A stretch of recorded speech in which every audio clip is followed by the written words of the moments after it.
After 11 grueling days of fishing, I've hooked what could be the biggest totally freshwater river monster I've ever had on my line. It feels like it has come unstuck from the bottom a couple of times, but it's just most of the time it's just a dead weight. Every now and again there's a slight movement, it rises, and then it sort of sticks down again. Rays stick themselves to the bottom. Prying them off is like pulling the plug out of the river. This just feels like a dead weight, That could be in a tree, it could be in a tree. It's using all its bulk and the flow of the river to defeat me. What I'm going to do, I'm just going to take the boat upstream a little bit, and I'm just going to apply some pressure just from the other side, because if it is in a snag, possibly, if I can just get a different angle on it.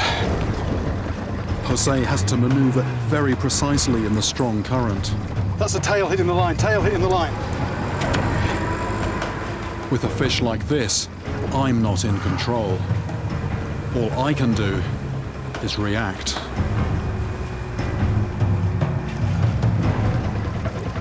3 hours.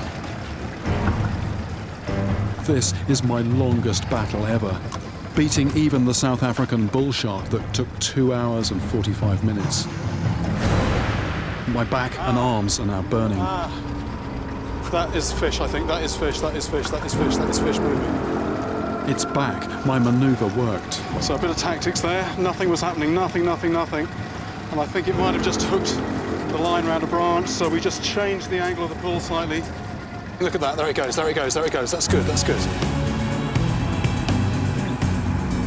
I want to get it to the beach where I can handle it safely, but that means coaxing it 200 yards further downstream. We've got it literally just 10, 15 feet from the bank. As the creature tires, I have it exactly where I want it.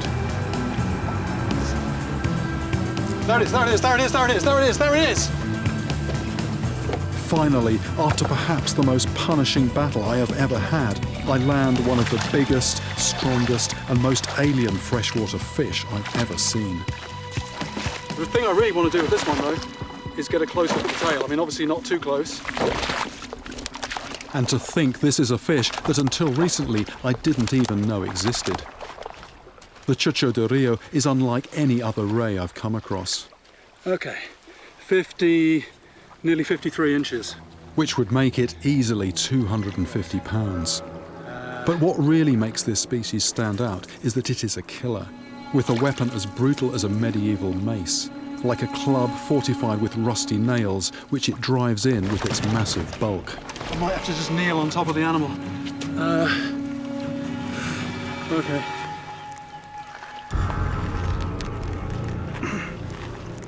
That's what I wanted to look at. The dead animal I saw had its tail chopped off. This one has its sting intact. It's actually got 2 stings on there. And also, by the look of it, this can come a long way on either side. It's also very flexible. So I wouldn't want to get anywhere near this. Time to put this back in the water. My arms are just aching so much. I've been fishing solid for 11 days. If this feels anything like I do, it's very tired.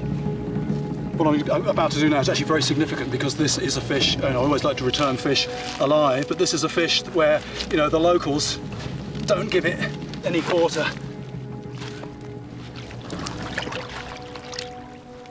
This stingray has evolved to survive in totally fresh water. In fact, it is now thought to be incapable of living in the sea. Just bent over it here, I'm just not seeing the shape of the fish at all. I've just got this huge broad back with this amazing pattern on it. As fish go, it has to be one of the strangest fish there is, and in a river as well, the size of this thing. I've been fishing the world's rivers now for 4 decades, but landing a monster like this makes me wonder what else is out there, still to discover.